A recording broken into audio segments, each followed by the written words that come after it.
মালদায় বিচারকদের ঘেরাও করে রাখার ঘটনায় মোথাবাড়ির আইএসএফ প্রার্থী মৌলানা শাহজাহান আলীকে গ্রেফতার করেছে পুলিশ। ওই ঘটনায় গ্রেফতার করা হয়েছে আরো 17 জনকে। বুধবার প্রায় মধ্যরাত পর্যন্ত বিডিও অফিসে 3 মহিলা সহ 7 বিচারককে আটকে রাখা হয়।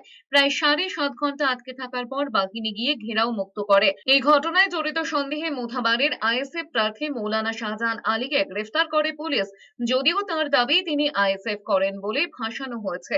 বুধবার সকাল থেকে মোথাবাড়ি বিধানসভার কালিয়াচক বিডিও অফিসে এসআইআর এর নিষ্পত্তির কাজে যুক্ত ছিলেন 7 বিচারক। দুপুরে বিডিও অফিসের সামনে বিক্ষুব্ধ জনতার ভিড় বাড়তে থাকে। এরপর রাত যত বাড়ে ততই উত্তপ্ত হয়ে ওঠে পরিস্থিতি। এদিকে মোথাবাড়ি কাণ্ডের পর জেলা শাসকদের যথাযথভাবে ব্যবহারের নির্দেশ দিয়েছে কমিশন। পশ্চিমবঙ্গের নির্বাচনে 2400 কোম্পানি বাহিনী মোতায়েন থাকবে।